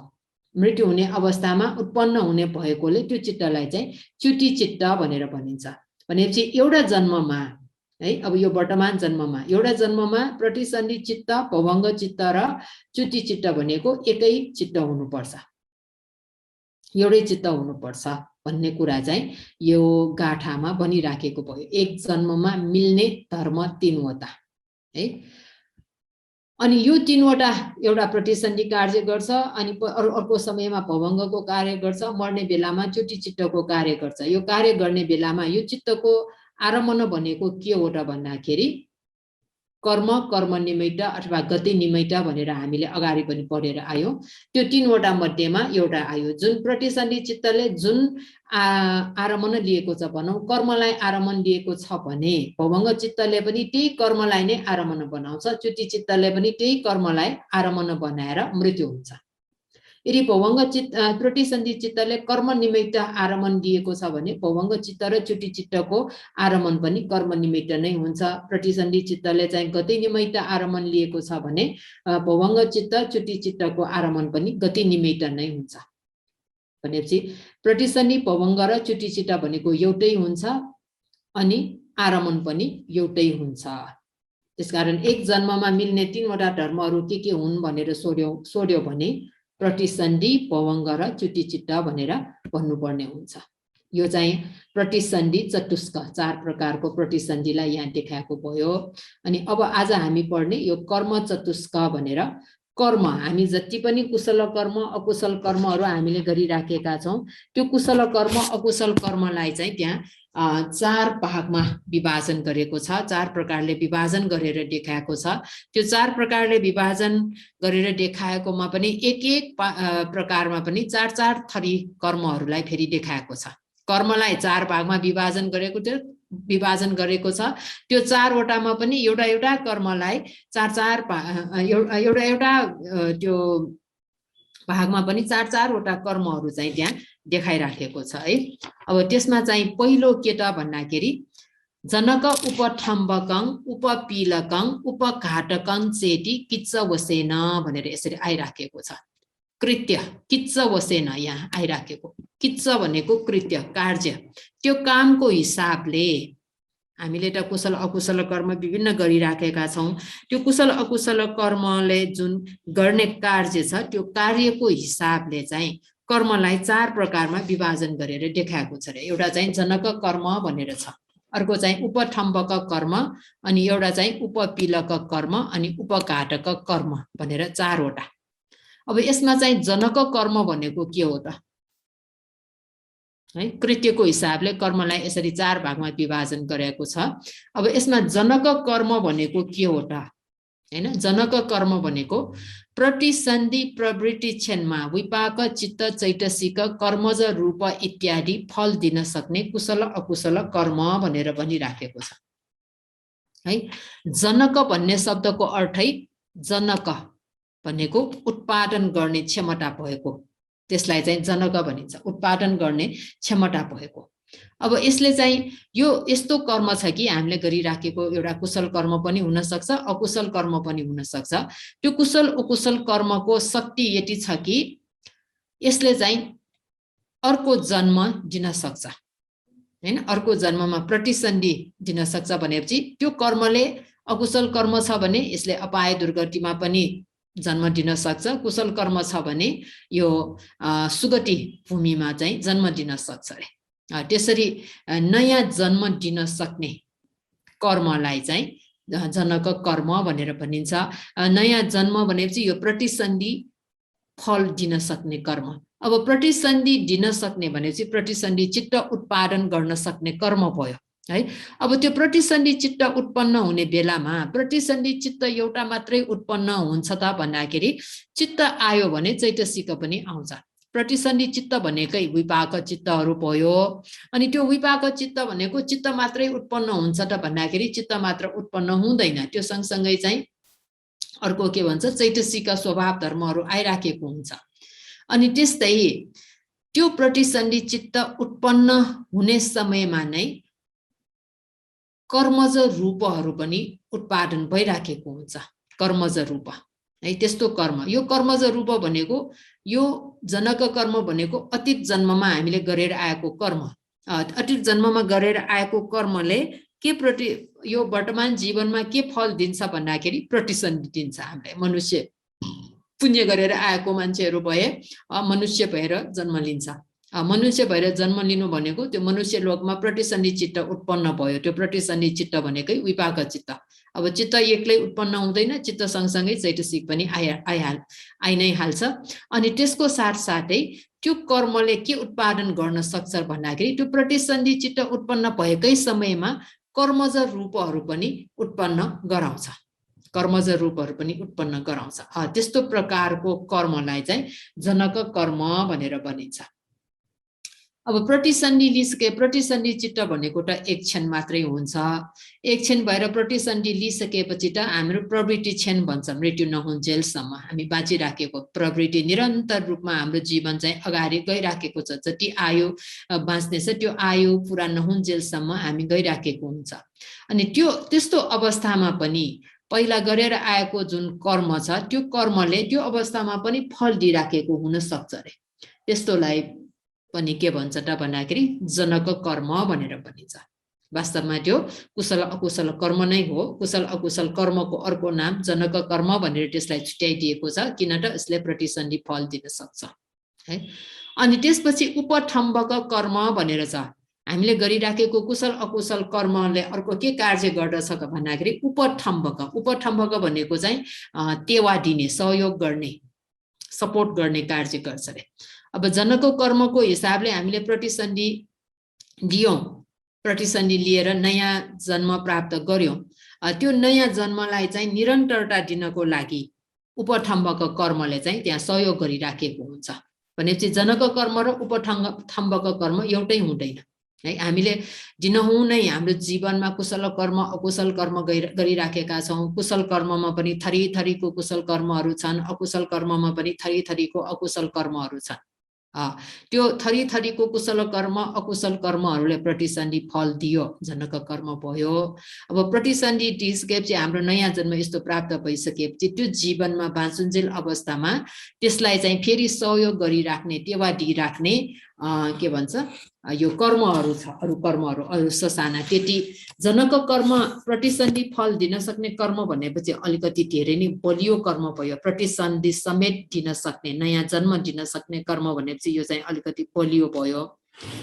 अनि त्यो अनुसार प्राप्त भएको कर्मलाई चाहिँ कुशल कर्म भए पनि, कुशल कर्मको कारणले राम्रो प्रतिसन्धि पाए पनि त्यसलाई निरन्तरता दिनको लागि, अकुशल कर्मको प्रभावले अकुशल प्रतिसन्धि, नराम्रो ठाउँमा प्रतिसन्धि लिन पुगेछ भने पनि त्यसलाई निरन्तरता दिनको लागि, त्यो दुःखै दुःख सधैँ दुःख नै होस् त्यस्तो प्रकारले निरन्तरता दिने कर्म चाहिँ के हो त भन्दाखेरि उपठम्बक कर्म भनेर भनिन्छ। त्यसकारण यो उपठम्बक कर्मले जनक कर्मलाई चाहिँ विभिन्न तरिकाले त्यहाँ सहयोग गरिराखेको हुन्छ रे। जनक कर्मलाई फल दिन सक्ने अवस्था अथवा फल दिन सक्ने वातावरण उपठम्बक कर्मले चाहिँ त्यो सृजना गरिदिएको हुन्छ, त्यो वातावरण बनाइदिएको हुन्छ हैन। अनि जनक कर्मले फल दिइसकेको छ भने त्यो जनक कर्मले दिएको फललाई फेरि बलियो बनाइराख्नको लागि, निरन्तरता दिइराख्नको लागि चाहिँ अर्को कुन चाहिँ कर्मले सहयोग गरिराखेको हुन्छ त भन्दाखेरि उपठम्बक कर्मले सहयोग गरिराखेको हुन्छ अरे। त्यस्तोलाई अकुशलको हिसाबमा पनि त्यस्तै भयो, कुशल अकुशल दुवैमा। यो चाहिँ दोस्रो प्रकारको कर्म भयो। अनि त्यसपछि तेस्रो प्रकारको कर्म भनेको उपपीलक कर्म भन्ने छ है। उपपीलक यो शब्दको अर्थ के हो भन्दाखेरि शास्ति गर्ने भन्ने अर्थ हुन्छ है। शास्ति गर्ने, दबाई दिने, बारा दिने, त्यो कर्मले फल दिन नसक्ने गरिकन बारा दिने, रोकिदिने। उपपीलकको व्याकरणात्मक अर्थ भन्ने हो भने चाहिँ कष्ट दिने, बारा दिने, शास्ति गर्ने भन्ने हुन्छ है। राम्रो कर्मले, राम्रो कर्म छ तर त्यो राम्रो कर्मले फल दिन नसक्ने गरिकन रोकिदिने काम। नराम्रो कर्म छ, त्यो नराम्रो कर्मले नराम्रो फल दिन नसक्ने गरिकन चाहिँ रोकिदिने काम, त्यस्तो कार्य गर्नेलाई चाहिँ उपपीलक कर्म भनेर भनिन्छ। यो चाहिँ ठ्याक्क विपरीत स्वभाव भयो। जनक कर्मले फल दिन नसक्ने गरिकन चाहिँ उसले रोकिदिन्छ। केही गरी जनक कर्मले फल दिनै हालेछ भने पनि त्यो जुन फल दिएको हो त्यसलाई चाहिँ लामो समयसम्म फल दिन नसक्ने गरिकन, लामो समयसम्म नटिक्ने गरिकन पनि यसले बारा दिने काम गर्छ अरे। त्यस्तोलाई चाहिँ उपपीलक कर्म भनेर भनिन्छ। अब यस्तो कर्महरू पनि सबै ठाउँमा छ, कुशल क्षेत्रमा पनि छ, अकुशल क्षेत्रमा पनि छ। कुशल क्षेत्रमा पनि कुशल कर्महरू धेरै गरिराखेको छ भने सानोतिनो अकुशल कर्मको फल चाहिँ भोग्नु नपर्ने हुन्छ है। अनि अकुशल कर्महरू धेरै गरिराखेको व्यक्तिमा पनि यदि कुनै एउटा कुशल कर्म छ भने कहिलेकाहीँ त्यो कुशल कर्मले चाहिँ फल दिन नसक्ने गरिकन त्यसले चाहिँ रोकिदिने पनि हुन्छ। यस्तो कुराहरू चाहिँ यो उपपीलक कर्मको काम भयो। अनि त्यसपछि चाहिँ उपघातक काम। अब उपपीलक कर्मले चाहिँ फल दिन नसक्ने गरिकन चाहिँ बारा दिने, रोकिदिने कार्य मात्र गर्छ। पूर्ण रूपमा फलै कहिले पनि फल नदिने गरिकन चाहिँ काटिदिने काम चाहिँ उपपीलक कर्मले चाहिँ गर्न सक्दैन अरे। तर उपघातक कर्म भन्ने जुन चौथो प्रकारको कर्म छ, त्यो उपघातक कर्मले चाहिँ पूर्ण रूपमा नै फल दिन नसक्ने गरिकन काटिदिने काम गर्छ अरे। है पूर्ण रूपमा फल दिन नसक्ने गरिकन काटिदिने काम त्यस्तो कार्य चाहिँ कार्य गर्ने कर्मलाई चाहिँ के भन्छ भन्दाखेरि उपघातक कर्म भनेर भनिन्छ। यो पनि हामीले गरिराखेको कुशल अकुशल कर्ममा नै पर्छ यिनीहरु पनि। अब उदाहरणको हामीले हेर्ने हो भने उपपीलक कर्म र उपघातक कर्म यसो हेर्दाखेरि दुवैले एउटाले फल दिन नसक्ने गरिकन भाडा दिने कष्ट दिने भनेर अर्थ आएको छ। उपघातकले चाहिँ फलै दिन नसक्ने गरिकन चाहिँ काटिदिने गर्छ भनेपछि स्वभावको हिसाबले त उस्तै उस्तै छ। तर के फरक छ त भन्दाखेरि जुन उपपीलक कर्मले यो शास्ति गर्ने कष्ट दिने भाडा दिने भनेको चाहिँ अहिलेको समयको लागि है अहिलेको समयमा फल दिन नसक्ने गरिकन मात्र त्यसले भाडा दिन्छ। पछि गएर कुनै एउटा अवसर त्यस्तो मिल्यो भने फेरि त्यो कर्मले त्यो जनक कर्मले फल दिने अवसर त्यहाँ पाउन सक्छ। अहिलेको लागि अहिले वर्तमान समयमा मात्र फल दिन नसक्ने गरिकन बाधा अर्जन दिने कार्य चाहिँ उसले गर्ने हुन्छ। तर उपघातक कर्म भनेपछि चाहिँ अहिले मात्र होइन पछि पनि फल दिन नसक्ने गरिकन काटिदिने काम गर्छ यो जनक कर्मलाई। अब भनौँ न अंगुलीमालको हामीले थाहा छ अंगुलीमालले चाहिँ त्यत्रो मान्छेहरू मारिदियो। अब प्राणी हिंसा त्यत्रो गरेको व्यक्तिले त के हुन्छ त भन्दाखेरि त्यो प्राणी हिंसाको कर्म भोग त गर्नुपर्ने हुन्छ। त्यत्रो मान्छे हजारौं मान्छे मारेको छ। हजारौं मान्छे मारेको त्यो अकुशल प्राणी हिंसा कर्म भनेको त एकदम डरलाग्दो। त्यसको बारेमा कस्तो फल दिन्छ भन्ने बारेमा हामीले विचार गरेर हेर्यौं भने नै एकदमै डरलाग्दो स्वभावको छ। तर अंगुलीमालले त्यो प्राणी हिंसा कर्मको जुन विपाक छ त्यसको भनेको त अपाय दुर्गतिमा पक्कै पनि जन्म लिनुपर्ने हो। त्यो त्यस्तो अपाय दुर्गतिमा जन्म दिने जुन त्यो कर्म छ त्यो कर्मको फल चाहिँ भोग्नु परेन। किन त भन्दाखेरि अंगुलीमालले भगवान बुद्धसँग भेट भएर भगवान बुद्धको शरणमा गएर ध्यान अभ्यास गर्दाखेरि चाहिँ उसले अरहत मार्ग फल ज्ञान प्राप्त गर्यो हैन। यो अरहत मार्ग फल ज्ञान प्राप्त हुनु भनेको यो कुशल कर्म, यो उच्च स्तरको कुशल कर्म। अब यो उच्च स्तरको कुशल कर्म अरहत मार्ग ज्ञानले चाहिँ के गरिदियो भन्दाखेरि जुन त्यत्रो मान्छेहरू मारेको छ सुरुमा त्यत्रो मान्छेहरू मारेको अकुशल कर्मले फल दिने अवसर नै दिएन यसले। त्यसरी चाहिँ पूर्ण रूपमा फल दिन नसक्ने गरिकन काटिदिने अथवा घात गर्ने कर्म भनेको त्यस्तोलाई उपघातक कर्म भनेर भनिन्छ। यदि अरहत मार्ग फल ज्ञान प्राप्त नभएको भए चाहिँ जुन अघि मान्छे मारेको अकुशल कर्म छ त्यो अकुशल कर्मले त पक्कै पनि त्यहाँ फल भोग्नु पर्ने हुन्छ। त्यो अकुशल कर्मको फल भोग्नु पर्ने हुन्छ। तर अहिले चाहिँ अरहत मार्ग फल ज्ञान प्राप्त भएको हुनाले चाहिँ त्यो अकुशल कर्मको फल भोग्नु परेन। यस्तोलाई चाहिँ उपघातक कर्म भनेर भनिन्छ। यस्तो उदाहरणहरू त थुप्रै त्यहाँ आइराखेको हुन्छ। यसरी यो कर्मको कृत्यको हिसाबले चाहिँ 4 भागमा यसरी विभाजन गरेको भयो है। अनि अर्को चाहिँ फल दिने पालो अनुसार हामीले गरिराखेको कुशल कर्म अकुशल कर्म धेरै छ। विभिन्न प्रकारको कर्महरू हामीले गरिराखेका छौं। त्यो विभिन्न प्रकारको कर्महरूमा गरिराखेकोमा कुन चाहिँ कर्मले पहिला फल दिन्छ त हैन। फल दिने पालो अनुसार पनि हामीले गरिराखेको कुशल अकुशल कर्मलाई 4 भागमा यसरी विभाजन गरिराखेको छ। विभिन्न प्रकारको कर्म दिनहुँ हामीले कर्महरू गरिराखेका छौं। त्यो दिनहुँ गरिराखेको कर्महरूमा कुन चाहिँ कर्मले पहिलो फल दिन्छ। किनभने कर्म त एकै नासको छैन। हामीले गरिराखेको एकै नासको एउटै प्रकारको कर्म छैन। कर्महरू आइराखेको छ। त्यो थरीथरीको कर्महरूले चाहिँ कसरी फल दिन्छ भन्ने कुरा चाहिँ यो फल दिने पालो अनुसार चाहिँ कर्मलाई 4 भागमा विभाजन गरिराखेको छ। यो भनेको यो गरुकं आसन्नं आचिन्नं कतट्टाकम्मं चेति पाकदान परियायेन है। गरौं कर्म रे एकदम गरुङ्गो कर्म। अनि मर्नासन्न अवस्थामा सम्झनु पर्ने गर्नुपर्ने कर्म। अनि अतुत रूपले अभ्यास गर्नुपर्ने कर्म र गरेको मात्र भइरहेको कर्म। यो अर्थ दिइराखेको अलिकति अर्कै अर्थ आइराखेको छ। भाव चाहिँ अर्कै आइराखेको छ।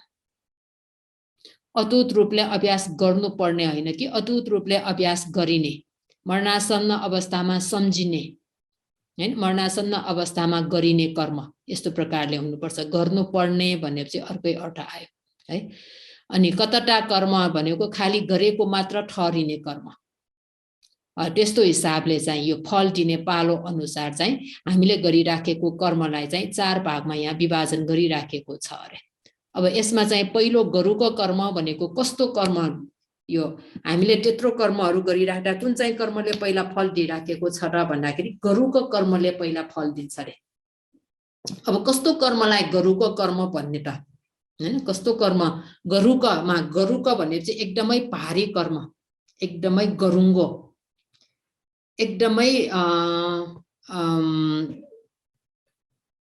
भयानकको गरुङ्गो फल दिन सक्ने कर्म, त्यस्तो कर्म भनेको के हो त भन्दाखेरि यहाँ चाहिँ दोस्रो जन्म भनेको अहिले हामीलाई प्राप्त भइराखेकोलाई यो पहिलो जन्म भन्ने भयो। यो भन्दा पछिको जन्म हैन, अहिले अरहन्त नहुन्जेलसम्म त हामीले फेरि फेरि जन्म लिइराख्नु पर्ने हुन्छ। त्यसमा चाहिँ यहाँबाट मृत्यु भएर हामी जहाँ जन्म लिन जाने हो त्यसलाई चाहिँ दोस्रो जन्म भनिन्छ।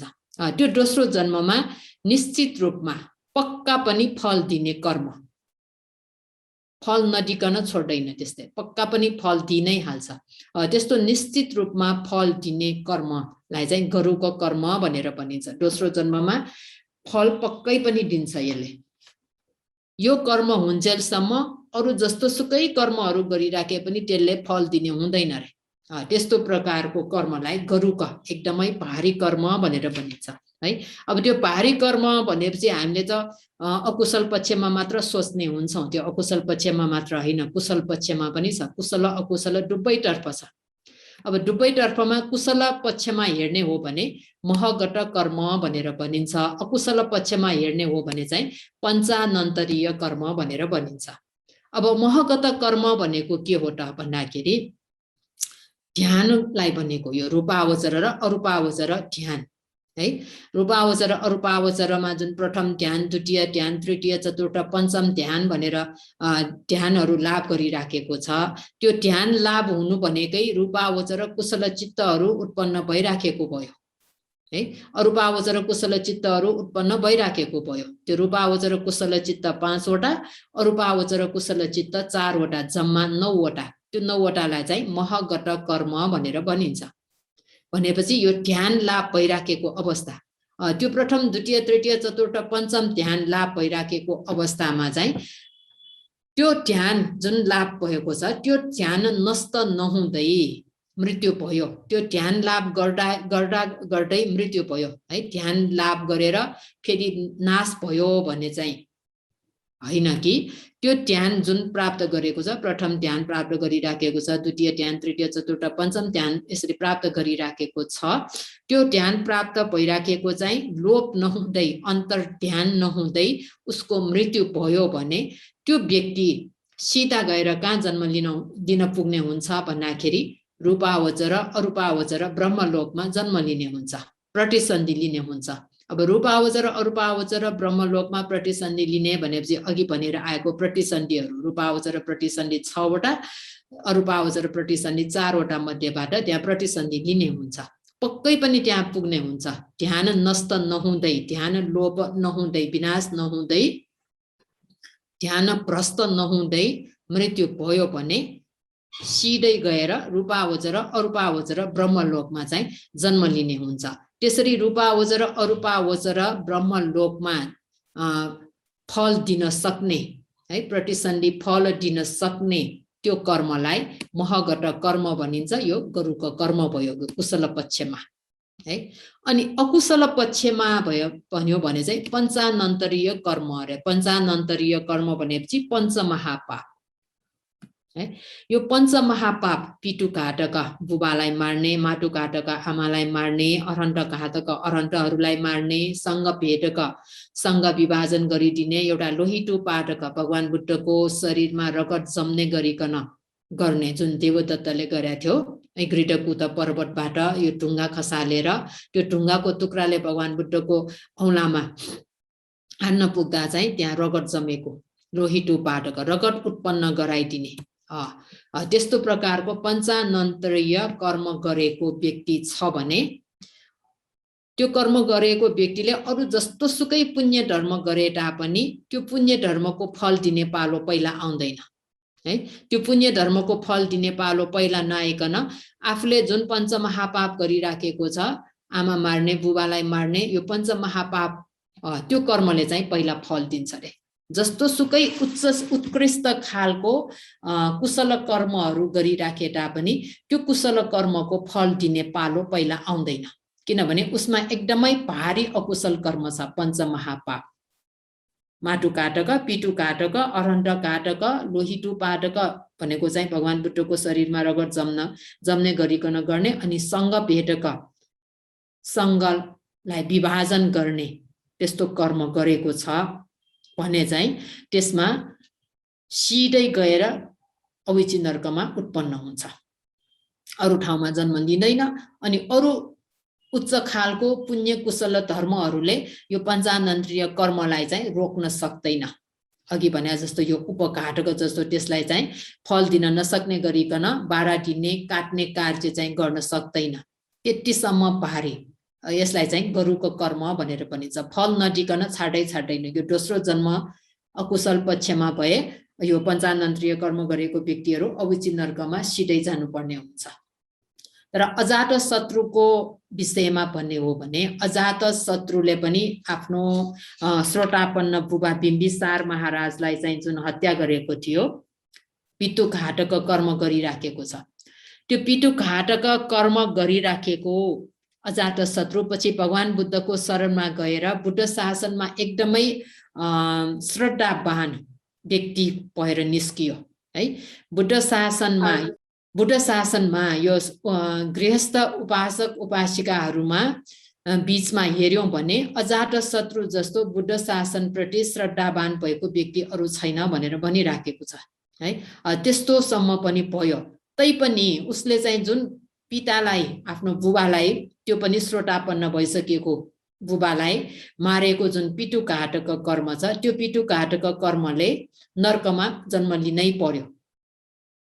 तर नरकमा जन्म लिनु परे पनि उसमा चाहिँ एउटा फाइदा के भयो भन्दाखेरि भगवान बुद्धको शरणमा गएर बुद्ध शासनमा एकदम अगाध श्रद्धा भएको कारणले ऊ चाहिँ अविची नरकमा चाहिँ जन्म लिनु परेन। अविची नरकको वरिपरिको नरकमा चाहिँ त्यो जन्म लिन पुगेछ है। त्यतिसम्म भएको छ अजात शत्रुको हिसाबमा। नरकट नरक भोगै गर्नु परेको छ। अब देवदत्तको हिसाबमा भन्ने हो भने देवदत्तले पञ्चमहापाप 5 वटामा है, 5 वटा यो महापाप आनन्तरीय, त्यो पञ्चमहापाप 5 वटा मध्येमा 2 वटा उसले उल्लङ्घन गरेको छ। एउटा चाहिँ लोहितु पाटक भगवान बुद्धको शरीरमा रगत जम्ने गरिकन उसले त्यो काम त्यो पनि गरेको छ भने, अनि चाहिँ सङ्घ भिक्षु सङ्घलाई विभाजन गरेको छ है। भिक्षु सङ्घ लिएर ऊ गएको छ, म पनि बुद्ध नै हो, म पनि बुद्धको स्थानमा बस्छु भनेर आफ्नै शिष्यहरू बनाउने भन्ने हिसाबले चाहिँ त्यो हिँडेको छ। त्यो दुई प्रकारको यो पञ्चमहापाप गरिराखेको हुनाले यो देवदत्त मृत्यु हुँदाखेरि सिधै कहाँ पुगेको छ त भन्दाखेरि अविची नरकमा पुगेको छ है।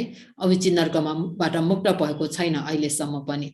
तर देवदत्तको पनि एउटा कुशल पुण्य कार्य उसले आफ्नो जीवनकालमा पुण्य धर्म पनि गरेको छ। त्यो पुण्य धर्म के गरेको छ त भन्दाखेरि मर्नु अगाडि चाहिँ भगवान बुद्धलाई आफ्नो शरीरमा भएको रगत मासु सबैले म भगवान बुद्धलाई अभिवादन गर्छु भन्ने हिसाबले चाहिँ बुद्धप्रति चाहिँ एकदम श्रद्धा भाव देखाएर बुद्धलाई चाहिँ अभिवादन गरेको कुशल पुण्य छ। त्यो कुशल पुण्यको प्रभावले चाहिँ त्यो पछि देवदत्त जुन अविची नरकमा उसले दुःख भोग गर्नुपर्ने हो, त्यो भोग गरेर आइसकेपछि चाहिँ प्रत्येक बुद्ध भएर परिनिर्वाण हुनेछ देवदत्त। तर अहिले चाहिँ के छ भन्दाखेरि उसमा जो लोहितु पाटक सँग भेटक 2टा पञ्चमहापाप मध्येमा 2टा यो कर्म गरिराखेको हुनाले यो जन्मबाट देवदत्तको जन्मबाट मृत्यु भएर सिधै कहाँ पुग्यो त भन्दाखेरि अविची नरकमा पुग्यो। यस्तो प्रकारले निश्चित रूपमा है पक्कै पनि दोस्रो जन्ममा फल दिनै हाल्ने त्यस्तो कर्मलाई चाहिँ गरुको कर्म भनेर भनिन्छ।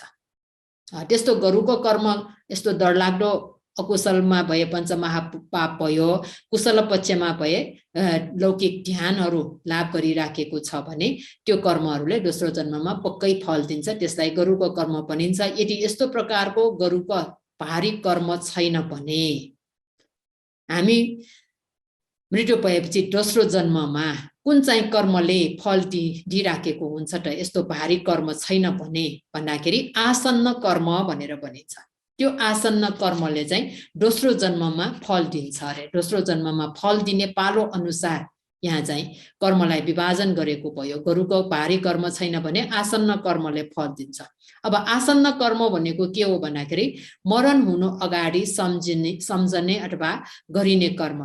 मरण हुनु अगाडि सम्झिने अथवा गरिने कर्म। मरण हुनु अगाडि आफ्नो मनमा उत्पन्न भएर आयो भने पनि त्यसलाई चाहिँ कर्म नै गरेको भनेर भनिन्छ। अहिले बाँचिराखेको अवस्था, आफूमा बलशक्ति भएको अवस्थामा जस्तो हातखुट्टा सबै चलाएर यस्तो यताउता गएर गर्नुपर्ने कर्म भन्ने हुँदैन। आसन्न कर्म मनमा पनि कहिले यस्तो कुराहरू निमित्तहरू त्यहाँ आइराखेको हुन्छ। कर्महरू मरणासन्न अवस्थामा है, मृत्युशय्यामा मरणासन्न अवस्थामा पुग्ने बेलामा आफूले जीवनमा कहिले काहीँ गरिराखेको पुण्य धर्महरू छ, सधैँ गरिराखेको पुण्य धर्म होइन, कहिले काहीँ मात्र गर्ने पुण्य धर्म।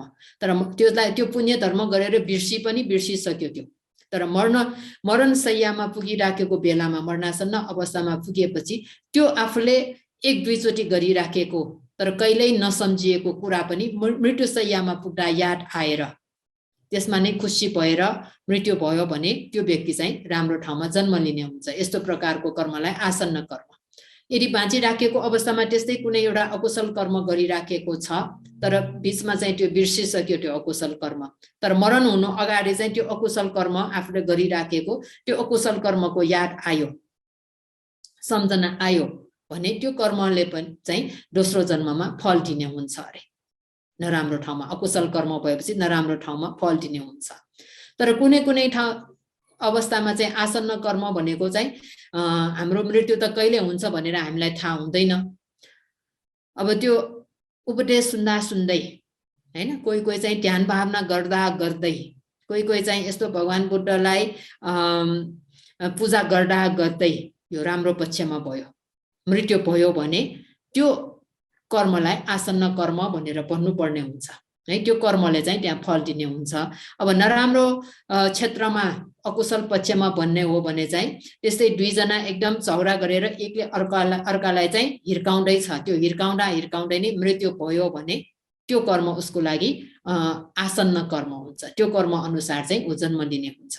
यस्तोलाई मृत्यु हुनु अगाडि गरिने कर्म भनेको त्यस्तो। यस्तो भारी कर्म छैन भने त्यो मृत्यु हुनु अगाडि गरिएको कर्मले चाहिँ त्यहाँ फल दिएको हुन्छ। त्यसलाई चाहिँ आसन्न, आसन्न भनेको नजिकको भन्ने अर्थ हुन्छ। मरण हुनु अगाडि मृत्युसँग नजिकको कर्म भन्ने हुन्छ आसन्न कर्म है। अब मृत्यु हुनु अगाडि चाहिँ त्यस्तो विशेष प्रकारको कुनै कर्महरू छैन भने चाहिँ कुन चाहिँ कर्मले हामीलाई चाहिँ त्यो दोस्रो जन्ममा प्रतिसन्धि फल दिन्छ त भन्दाखेरि आचिन्न कर्मले दोस्रो जन्ममा प्रतिसन्धि फल दिने हुन्छ अरे। आचिन्न कर्म भनेको के हो त भन्दाखेरि बाँचिराखेको अवस्थामा अथवा आफ्नो जीवनकालमा आफूले नित्य रूपमा सधैँ गर्दै आएको कर्म है। अब भनौँ दिनहुँ बुद्ध पूजा गर्ने बानी भएको व्यक्ति भयो भने दिनहुँ जुन बुद्ध पूजा गर्ने बानी छ, अभ्यास छ, त्यो चाहिँ उसको लागि आचिन्न कर्म हुन्छ। दिनहुँ अरूलाई दुःख दिने, मार्ने, हिर्काउने इत्यादि अकुशल कार्य गरेर आएको व्यक्तिको लागि त्यो मार्ने, हिर्काउने, दुःख दिने भनेको उसको लागि आचिन्न कर्म। भनेपछि आफूले सधैँ जसो गरी आएको कर्मलाई है, अभ्यास हुँदै आएको कर्म भनेको आचिन्न कर्म। यसमा पनि कुशल अकुशल दुवै प्रकारको छ। गरुको कर्म पनि छैन, आसन्न कर्म पनि छैन भने है यो जुन जीवनमा आफूले चाहिँ नियमित रूपमा गर्दै आएको कुशल कर्म छ अथवा अकुशल कर्म छ, त्यो कर्मले चाहिँ दोस्रो जन्ममा प्रतिसन्धि फल दिने हुन्छ अरे। भनेपछि बाँचुन्जेल अवस्थामा नियमित रूपमा गर्दै आएको कर्मले चाहिँ आसन्न कर्मको रूप लिएर त्यो कर्मले चाहिँ दोस्रो जन्ममा फल दिने हुन्छ। त्यस्तो प्रकारको कर्मलाई आचिन्न कर्म भनेर भनिन्छ है। अनि अब गरुको कर्म पनि छैन, आसन्न कर्म पनि छैन, आचिन्न कर्म पनि छैन भने जस्तो नियमित रूपमा गर्दै आएको त्यस्तो कुनै कुशल अकुशल कर्म पनि छैन भने दोस्रो जन्ममा चाहिँ कुन चाहिँ कर्मले फल दिइराखेको हुन्छ त भन्दाखेरि कतता कर्म अरे। कतता कर्म भनेको गरेको मात्र थरिने कर्म, त्यति धेरै मन लगाएर हैन, एकदम जागृत भएर चेतना जगाएर गर्दै आएको कर्म चाहिँ हैन। त्यो कर्म भनेको यो जन्मको पनि हुन सक्छ, यो भन्दा अगाडिको अतीत जन्महरूको पनि हुन सक्छ। त्यसकारण पूर्व जन्महरूमा गरी आएको र यो जन्ममा गरुको आसन्न आचिन्न अवस्थामा नपुगिकन भनेपछि गरुको कर्म पनि हैन, आसन्न कर्म पनि हैन, आचिन्न कर्म पनि हैन, होस नराखिकन सामान्य रूपमा गरेको कर्म, सामान्य रूपमा त्यति ख्याल नगरिकन गरी आएको कर्म, त्यो भनेको पूर्व जन्मको पनि हुन सक्छ, यो जन्मको पनि हुन सक्छ। त्यस्तो कर्मलाई चाहिँ कतता कर्म भनिन्छ।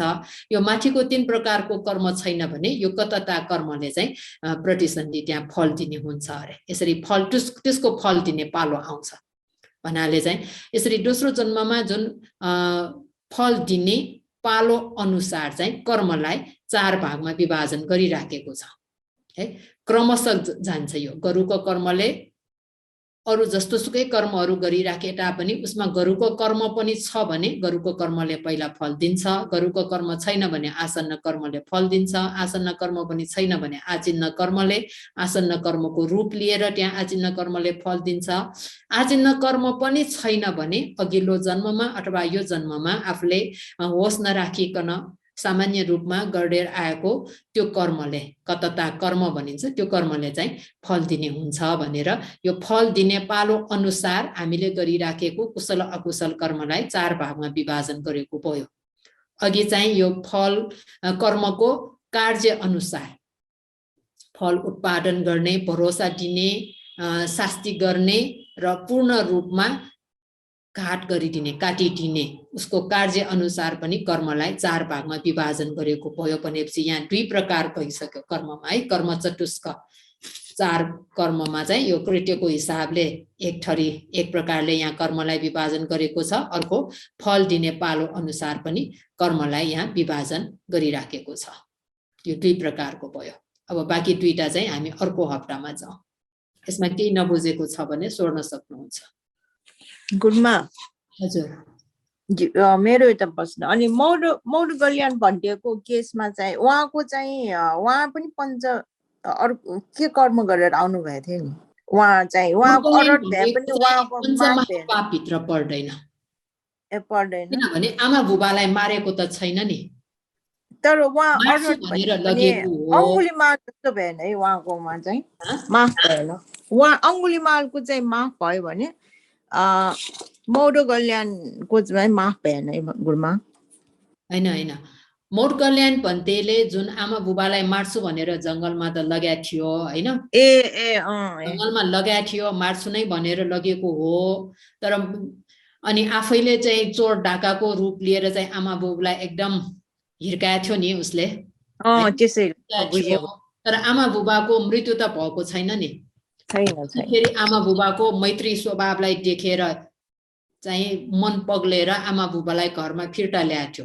तर जुन आमा बुबालाई हिर्काएर आएको कर्म चाहिँ त्यो पञ्चमहापापभित्र पर्दैन हैन, पञ्चमहापापभित्र परेन। तैपनि त्यो कर्मको चाहिँ के छ त भन्दाखेरि फल दिने पालो त आइराखेको छ। यो ऋद्धिवान भएर पनि त्यो जन्म जन्मसम्म यो अन्तिम जन्ममा एकदम ऋद्धिमा एतडग्र प्राप्त व्यक्ति भएर पनि त्यो पहिलाको जन्ममा आमा बुबालाई पिटेर आएको कर्मको फलले, त्यो अकुशल कर्मले चाहिँ अहिलेसम्म पनि फल दिइराखेको छ। त्यसकारण त्यो चोरहरूले त्यो परिनिर्वाण हुनु अगाडि चाहिँ आफ्नो हड्डी नै टुक्रा टुक्रा हुने गरिकन ठुलो ठुलो हुने गरिकन कुट्या थियो।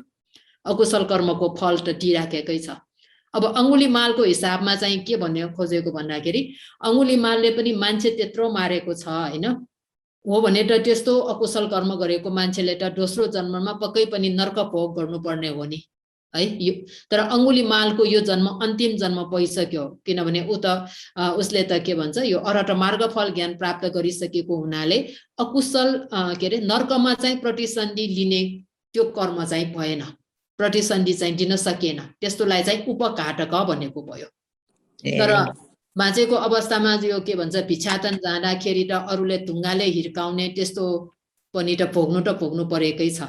तर नर्कमा चाहिँ जानु परेन किनभने त्यो अरहत मार्ग कुशल कर्मले चाहिँ त्यो प्राणी हिंसा गरेको कर्मलाई पूर्ण रूपमा फल दिनै नसक्ने गरिकन काटिदियो त्यस्तोलाई उपघातक भनिन्छ ए बुझेको छैन भने हामी बाँकी यो कर्म चतुष्कमा अर्को दुईटा बाँकी छ एउटा चाहिँ फल दिने समय अथवा काल अनुसार कर्मलाई 4 भागमा विभाजन गरेको छ अनि फल दिने स्थान अनुसार त्यो अनुसार पनि कर्मलाई 4 भागमा विभाजन गरेको छ यो चाहिँ हामी अर्को क्लासमा चाहिँ हामी पढौं है साधु साधु साधु श्रद्धेय उज्ञान गुरुङलाई धेरै धेरै नै कृतज्ञता ज्ञापन गर्दछु उहाँले जुन यो 9 कक्षाको अभिधर्मको क्लास 4 जसरी नै यसपालि झन् 4 भन्दा विस्तृत रूपमा लिनु भएको छ त्यसकारण उहाँलाई धेरै धेरै साधुवाद दिँदै आजको कक्षा बन्द गर्न चाहन्छु र कक्षामा आउनुहुने सबैलाई साधुवाद दिन चाहन्छु साधु साधु साधु